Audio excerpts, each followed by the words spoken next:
할렐루야. 여러분 각자의 자리에서 지금 청년부 예배 드리고 계실 텐데 너무 환영하고 축복합니다.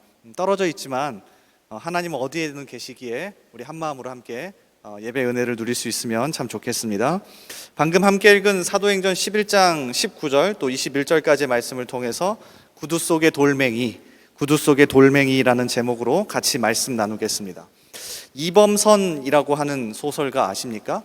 이분 제가 잘 모르는데 이재철 목사의 회심을 다룬 책 믿음의 글들 나의 고백이라는 책을 보다가 이분을 알게 됐습니다. 믿음의 글들 나의 고백에 보면 이 이범선 씨의 중편 소설 피해자와 관련된 내용이 나옵니다. 짧은 소설이에요. 중편 소설입니다. 주인공이 둘인데요. 한 명이 최요한이라는 사람이고 이름만 보아도 알 수 있겠죠? 이미 어렸을 때부터 교회에서 자라온 아이입니다. 이게 믿음을 가진 아이예요. 아버지는 최장로라고 되어 있어요. 장로님입니다. 근데 아버지는 평양에서 고아들을 키우며 고아원을 크게 운영하는 아주 존경받는 사람입니다. 얼마나 열심히 하든지 아들인 요한이를 챙기지 못할 정도로 고아원에 열심을 냈습니다. 그런데 아들은 그런 아버지를 이해합니다. 그래, 우리 아버지 참 멋지지. 고아들을 정말로 멋지게 대하고 그들을 아끼는 사랑하는 마음이면 날 좀 못 대해줘도 괜찮아. 자, 이렇게 자라났어요. 자, 그러다가 문제가 발생합니다. 고아원생이었던 명숙이라는 여자가 있는데 이 최요한 아들이 명숙을 좋아하게 됐고요. 또 둘이 서로 좋아해서 결혼을 약속합니다. 그래서 이 결혼을 허락받기 위해서 아버지에게 갔는데 아버지가 어떻게 했을까요? 그렇게 고아들을 사랑하던 아버지가 극구 반대합니다. 분명히 겉으로는 그리스도인이고 겉으로는 정말 신앙이 좋은 사람처럼 보여 고아들을 사랑하고 고아원을 운영했지만 사실 아니었던 겁니다. 그 속에는 전혀 다른 게 있었던 거죠. 그러니까 아들이 이걸 보고 굉장히 실망합니다. 굉장히 실망해요. 심지어 명숙이 이 둘의 대화를 듣고는 아버지가 자기를 싫어하는구나 라고 눈치채고 떠나버립니다. 그리고 25년이 지난 후에 술집 마담의 모습으로 나타났고 결국 자살로 생을 마감해요. 소설은 굉장히 암울합니다. 이 이야기를 이재철 목사님이 소개하면서 다음과 같은 이야기를 합니다. 한번 들어보세요. 작가 이범선은 최장로에게서 볼 수 있는 그 껍데기만의 기독교를 가리켜 결코 스스로 꺼낼 수 없는 구두 속의 돌멩이라고 했다. 그러기에 일평생 절고 다니지 않을 수 없게 만드는 것이다. 독특한 표현 아닙니까? 구두 속에 돌멩이가 들어가면 불편하긴 합니다. 근데 죽지는 않아요. 죽지는 않아. 불편한데 꺼내기는 귀찮으니까 그냥 이렇게 다닙니다. 이게 우리의 모습이라는 거예요. 그러면서 이 이재철 목사님이 글을 이렇게 맺습니다. 교회나 크리스천들 개인이나 바로 이 구두 속의 돌멩이를 제거하기 위해 노력하는 것이 중요한 숙제가 아닐 수 없다. 그것이 곧 타성의 한계를 깨는 참다운 신앙 개혁이다. 그러니까 말로만 예수 믿는다, 말로만 신앙을 이야기할 게 아니라, 그러니까 지금 바로 당장 하지 않으면 죽는 것들, 또 죽지 않는 것들, 그러니까 내가 죽지 않는다는 것 때문에 안 하고 사는 것들, 이 타성을 깨야 한다고 이재철 목사가 이야기합니다. 근데 이 부분을 읽는데 진짜 뒤통수를 얻어맞는 것 같았습니다. 딱 저의 모습이었거든요. 여러분 어떠십니까? 여러분 모두에게 구두 속에 돌멩이 같은 타성의 한계가 있지 않습니까? 그러니까 오늘 말씀 속에서 이러한 부분을 같이 돌아보려고 합니다. 왜냐하면 오늘 사도행전 11장은 안디옥 교회가 세워지는 배경을 통해서 이러한 타성이 깨지고 구두 속의 돌멩이를 어떻게든 꺼내기 위한 사람들의 노력이 드러나 있습니다. 이 부분을 한번 같이 살펴볼 거예요. 그러면서 나는 어떻게 살아왔는지, 그리고 나에게 혹시 이러한 모습이 있다면 이 시간 주님 만져주십시오. 주님 이걸 꺼내게 하시고 부서뜨리게 하십시오. 이런 마음으로 같이 말씀을 나누면 좋겠습니다. 자, 일단 사도행전 11장을 한번 보십시오. 안디옥이라고 하는 안디옥 지역에 안디옥 교회가 세워지는 배경인데요. 이 안디옥이라고 하는 도시가 생각보다 중요합니다. 당시 로마의 지배를 받고 있었는데 로마의 큰 도시가 3개가 있습니다. 당연히 로마가 되겠죠. 그리고 하나는 이 이집트 위쪽에 있는 알렉산드리아입니다. 자, 그리고 하나가 어디냐면 우리가 잘 알고 있는 예루살렘이 아닙니다. 바로 이 안디옥입니다. 그러니까 로마가 다스리고 있는 지역의 3대 도시가 바로 이 안디옥이에요. 굉장히 유명한 도시, 특히 1세기 유대 역사가 요세푸스의 기록을 보면 인구가 당시에 50만 명이었답니다. 물론 우리 대전 인구에 비하면 절반도 안 되는데 당시로 보면 엄청나게 큰 도시예요. 이 큰 도시 근처에는 아르테미 신전도 있고 아폴로 신전이 있어서 많은 사람들이 우상을 숭배하고 성적으로 타락하고 그렇게 살아가던 도시가 안디옥이었답니다. 자, 이 안디옥에 예수 믿는 사람들이, 예수 믿는 유대인들이 도착한 거예요. 그게 바로 오늘 우리가 읽은 본문입니다. 자, 그리고 어떻게 해요? 복음을 전했고 안디옥에도 교회가 생겼습니다. 특별히 말씀을 계속 읽어가 보시면 사도행전 11장 25절 이하에 이 안디옥 교회에서 처음으로 그리스도인이란 말이 생겨납니다. 이게 중요한 교회입니다.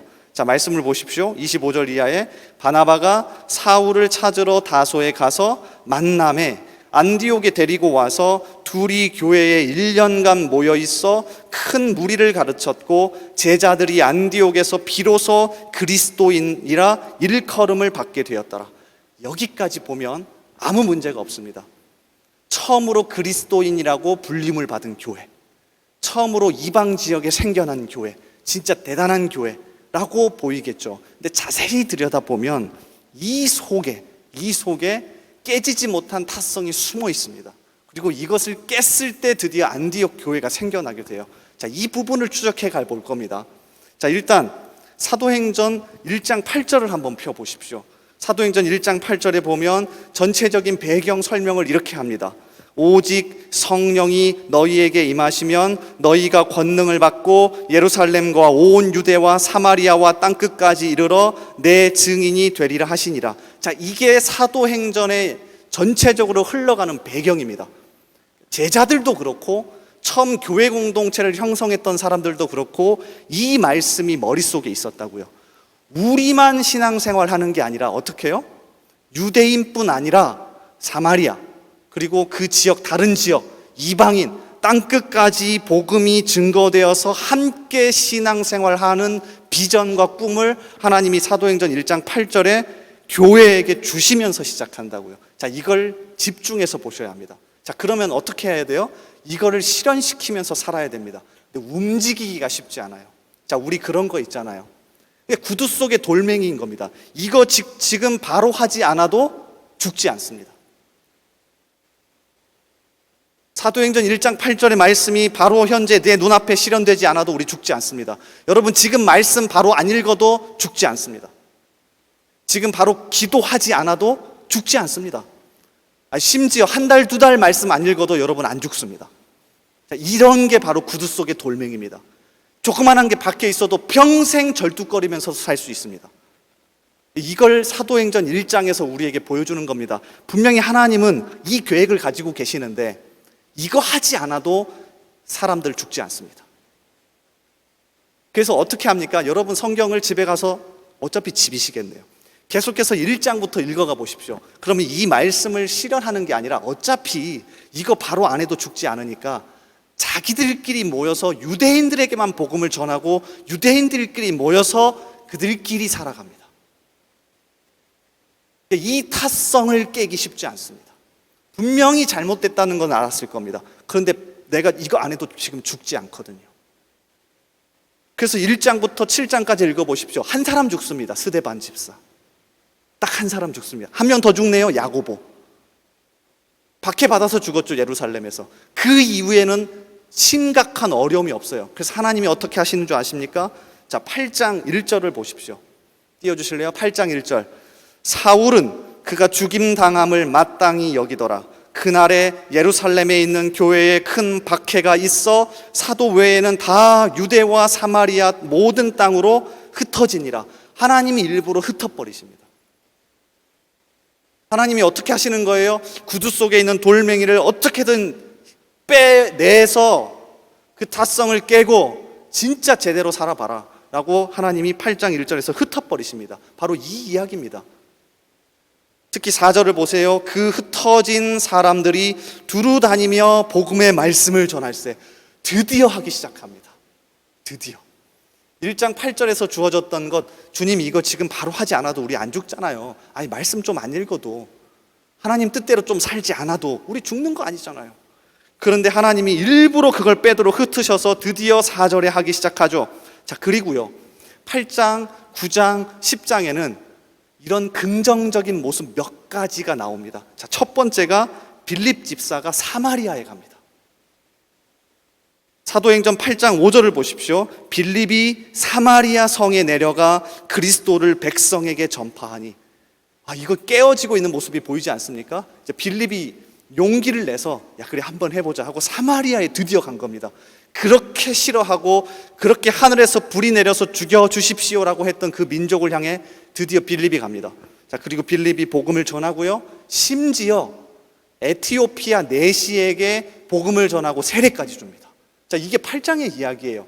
그러니까 여러분이 성경을 읽어가시면서 여기에서 진짜 눈이 열리셔야 합니다. 그들이 전혀 깨지지 않았던 게 드디어 빌립에게서 깨지고 있구나. 이어지는 사도행전 9장은 어떤 내용입니까? 교회를 그렇게 박해하고 자신의 생각이 깨지지 않았던 사도 사울이 회심하는 장면입니다. 놀라운 일이 벌어지죠. 10장은 어떻습니까? 베드로가, 유대인의 피가 철철 흐르는 베드로가 이방인 고넬료에게 가서 복음을 전하고 또 세례를 줍니다. 하나씩 깨어지고 있죠. 7장 스데반이 죽은 이후에 8장에서 박해가 일어나고 사람들을 하나님이 흩어버리십니다.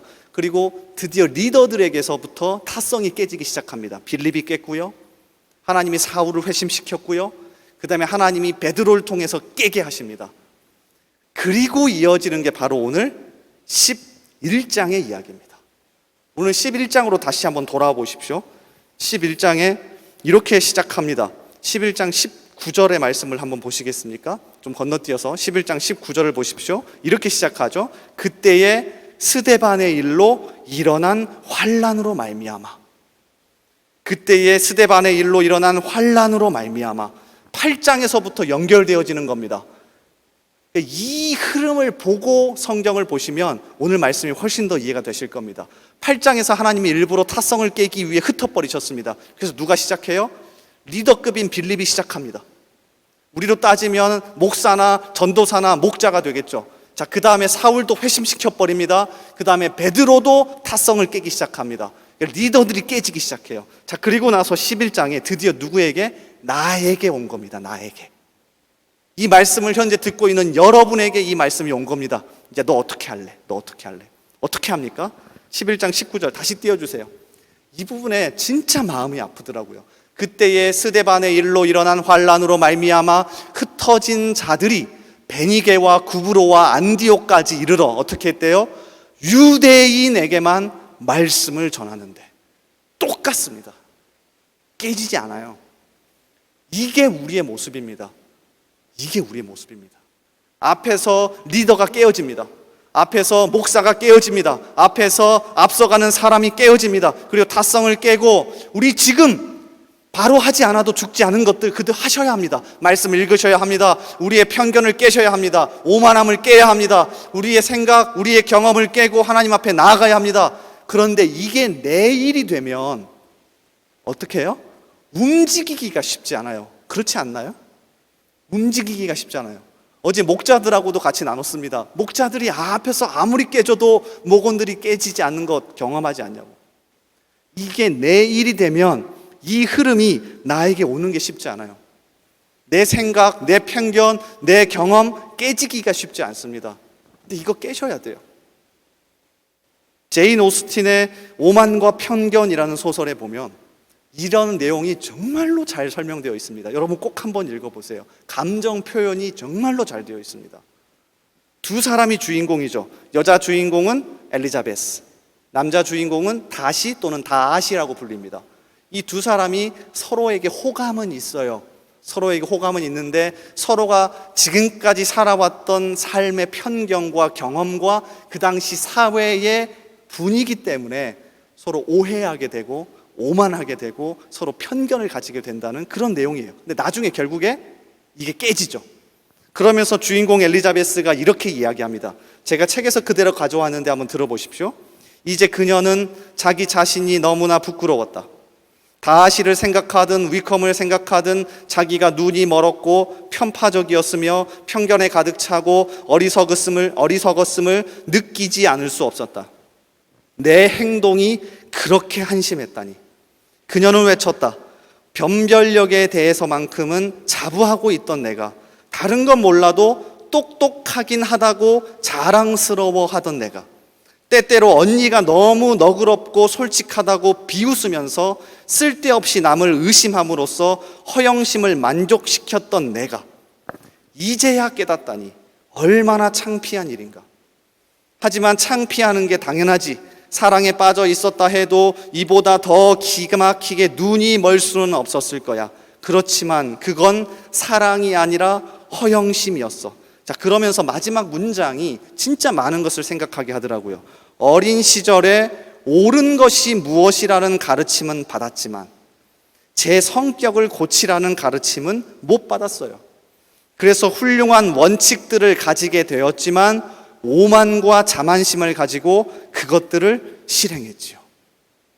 훌륭한 원칙들을 가지게 되었지만 오만과 자만심을 가지고 그것들을 실행했지요. 어렸을 때부터 내가 자라오고 경험하고 가지고 있었던 생각과 경험과 편견을 깨지 못하고 요 안에서 정말 수동적으로 행동할 수밖에 없는 모습을 잘 표현합니다. 근데 우리 안에 얼마나 많은지 몰라요. 분명히 오랫동안 신앙생활을 했으면서도 내 안에 가지고 있던 이 생각의 틀로 움직이지 못하고 여전히 구두 속의 돌멩이가 되어 나중에 괜찮을 거야 하는 오만으로 사는 사람이 얼마나 많은지 몰라요. 제가 그랬으니까요. 여러분 어떠십니까? 고민해 봅시다. 이건 진짜 우리에게 엄청난 도전을 주는 겁니다. 8장에서 리더 한 명이 깨졌습니다. 9장에서 새롭게 리더가 될 사람이 깨졌습니다.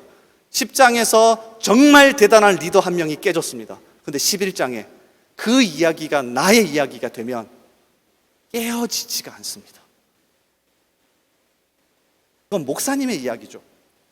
그건 믿음 좋은 사람의 이야기죠. 그거는 신앙 좋은 사람의 이야기죠. 그건 내 얘기가 아닙니다. 저는 여전히 제 바운더리 안에서, 제 생각과 경험 안에서, 요 안에서 하겠습니다. 이거 침범하지 마세요. 이거 깨셔야 합니다. 깨지셔야 합니다. 열왕기하 5장에 보면 나아만이라고 하는 아람의 장군이 나옵니다. 전 참 흥미롭게 열왕기하 5장을 자주 읽습니다. 왜냐하면 나아만이라고 하는 장군이 자기보다 훨씬 작은 나라의 치료를 받으러 가는 것 자체가 편견을 깨는 행동이었습니다. 생각해 보십시오.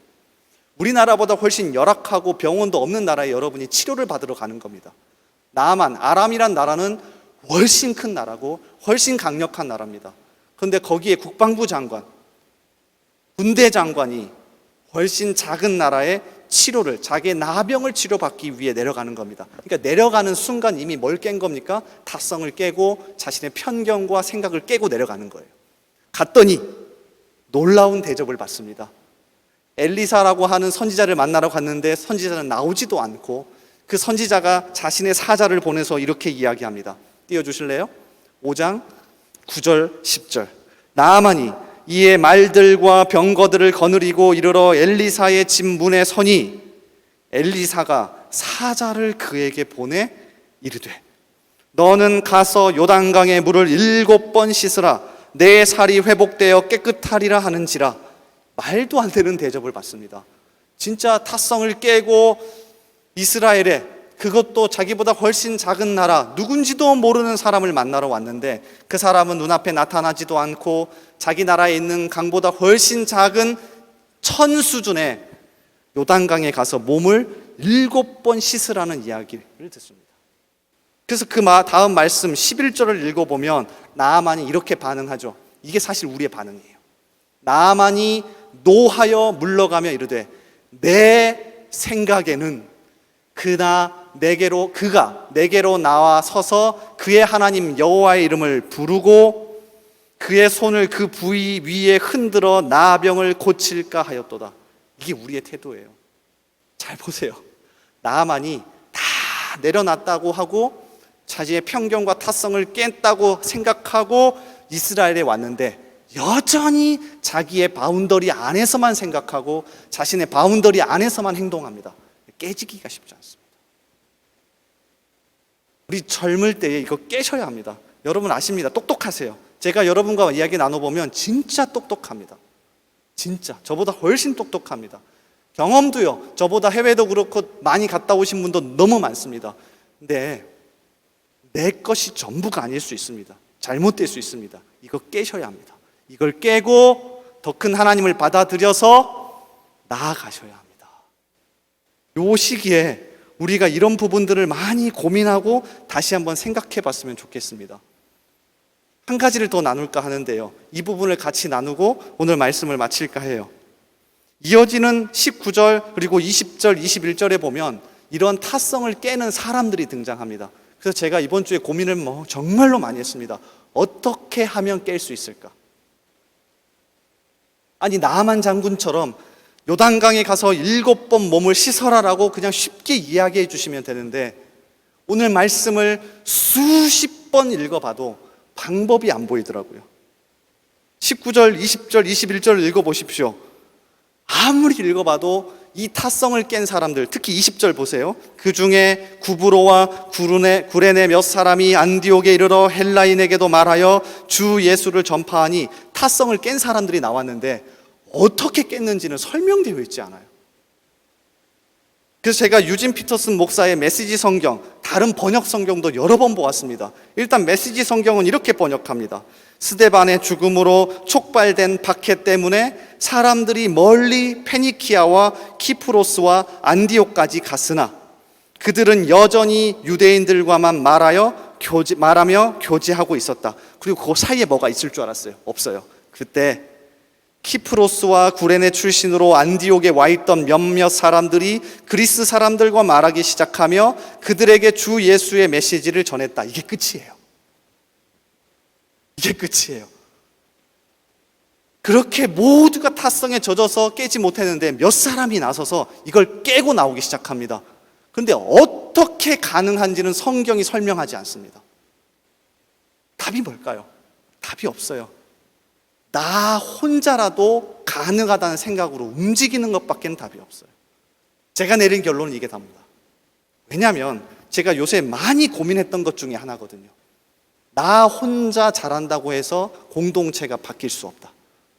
그래서 어제 목자들하고도 얘기를 나눴습니다. 그래서 교회를 옮길까도 생각했다. 왜냐하면 나 혼자 잘해서 가능하지 않다면 더 잘하는 사람들이 많은 곳에 가서 같이 타성을 깨자. 아니더라고요. 그러면서 오늘 말씀을 다시 한번 계속 읽는데 눈에 띄었던 건, 자, 20절을 보십시오. 띄워주세요. 20절 말씀. 이 단어입니다. 그 중에 구브로와 구레네 몇 사람이 안디옥에 이르러 헬라인에게도 말하여 주 예수를 전파하니. 어디예요? 그 중에. 저 같았으면, 야, 우리 생각 있는 사람들 몇 명 나와서 공동체를 따로 만들자. 그래서 이거 깨면 나가자. 그 중에 여전히 깨지 못하고 여전히 움직이지 않는 공동체 속에서 몇 사람이 움직인 겁니다. 한 사람일 수도 있고 두 사람일 수도 있어요. 이게 우리의 자세가 되어야 합니다. 목사님, 어차피 저 혼자 한다고 되지 않잖아요. 아니래요.